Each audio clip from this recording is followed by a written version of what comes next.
Halo semua, kita kembali lagi bahas corporate risk management di bagian instrumen. Di instrumen ketiga kita punya ETF derivatif, Exchange Traded Fund derivatif. Sebenarnya ETF ini merupakan jawaban dari limitasi yang kita temui di hedging ya dan di forward contract. Nah, kita bahas dulu apa itu ETF derivatif. Di ETF derivatif ini merupakan security ya, surat berharga yang nilainya, value-nya itu diturunkan dari nilai underlying asetnya. Nah, jadi misalnya kontrak ETF derivatif kopi. Kopi itu kan punya value, atau emas saja deh, emas itu kan punya value ya. Nah, value maksudnya punya harga. Nah, ETF derivatif itu turunan dari harga komoditasnya, atau harga dalam hal ini emasnya atau harga kopinya itu. Nah, ini penjabarannya bisa dibagi menjadi dua, yaitu ETF derivatif yang dia itu sifatnya kontrak untuk membeli. Nah, apa yang dibeli? Ya komoditas tertentu. Kalau yang di buku dicontohkan dengan gandum. Jadi ETF derivatif ini ada beberapa ya. Ada gandum, ada kopi, ada tembaga, ada teh, ada juga kakao, karet, batu bara, CPO ya, kelapa sawit, minyak kelapa sawit. Nah, itu komoditas-komoditas yang ada ETF derivatifnya. Jadi sekali lagi itu bisa dibagi jadi di kontrak untuk membeli apa? Membeli komoditas tertentu atau financial claim ya, financial security tertentu, misalnya SUN gitu, at a specified price. Jadi di harga yang sudah ditentukan. Kapan? At some future specified time. Jadi di waktu yang sudah disepakati juga di masa depan. Bisa juga selain kontrak to buy, ada kontrak to sell juga ya, kalau dia sebagai produsen. Untuk menjual apa? Menjual komoditas atau menjual financial security, surat berharga, di harga yang sudah disepakati, di waktu yang sudah disepakati juga di masa depan. Itu tentang ETF derivatif. Nah, karena ETF derivatif ini diperjualbelikannya itu ada di satu market sendiri ya, seperti bursa efek begitu. Nah, tapi kalau yang di pasar komoditas ini namanya kalau di Indonesia itu bursa berjangka Jakarta. Nah, ini semacam bursa efek Indonesianya gitu kalau di saham. Kalau di pasar komoditas ini namanya bursa berjangka Jakarta. Di dunia juga ada ya, masing-masing punya kekhasan sendiri-sendiri.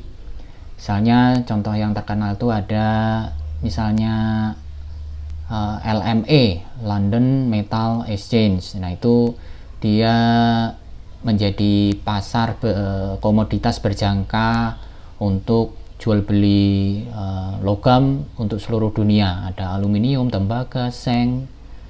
Itu ada di LME yang terbesar. Ada juga Tokyo Commodity Exchange. Itu juga di Jepang, salah satu bursa berjangka terbesar juga, jual beli minyak mentah, bahan bakar.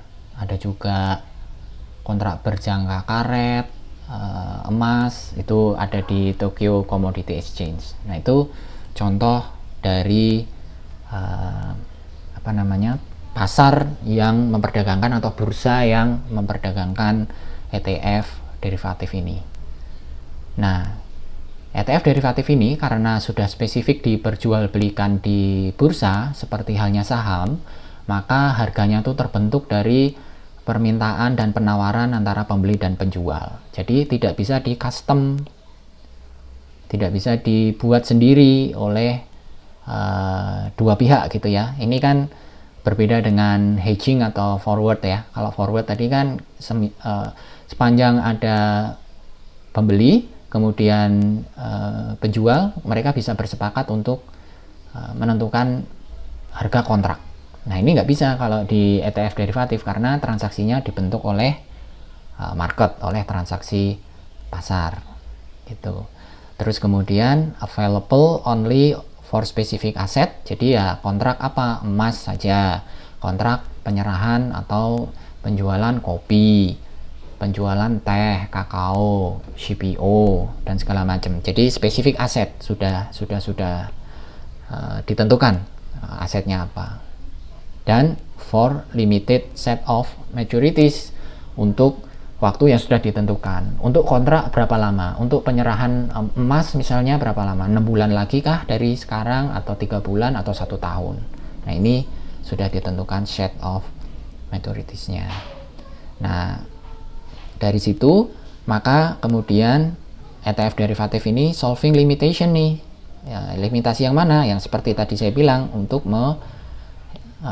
eliminir atau menghilangkan limitasi dari hedging atau forward contract. Karena di sini ada satu institusi, ada bursa gitu ya, yang mengawasi transaksi antara pembeli ETF derivatif dan penjual ETF derivatif. Jadi tidak ada default risk. Kalau di hedging tadi kan ada default risk. Sudah kontrak ternyata tidak bisa mendeliver apa yang dijanjikan di awal, maka terjadi default. Kalau di ETF derivatif nggak ada default risk. Kenapa? Karena ada otoritasnya yang mengatur transaksi, ada market exchange organization-nya, ada, kalau di Jakarta tadi, di Indonesia tadi ada BBJ-nya gitu ya, Bursa Berjangka Jakartanya, yang bertugas untuk settle transaksinya, untuk mengamankan kedua belah pihak antara pembeli maupun penjual. Nah, apa yang sebenarnya dilakukan oleh institusi atau oleh market regulator atau market institution ini? Nah, mereka menetapkan bahwa masing-masing pihak, baik seller maupun buyer, itu harus kasih kolateral, kasih jaminan, kasih yang disebut di sini sebagai margin. Jadi mereka tuh kayak kasih jaminan gitu sebelum bertransaksi di bursa berjangka tadi, bursa komoditas tadi, kasih jaminan, kasih deposit, deposit lah ya, yang paling gampang.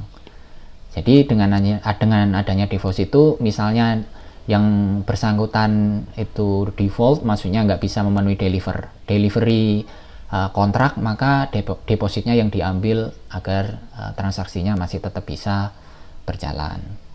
Itu yang pertama. Jadi ada margin. Yang kedua ada marking to market. Jadi marking to market itu intinya adalah penyesuaian setiap hari atas margin atau atas deposit yang tadi disetor.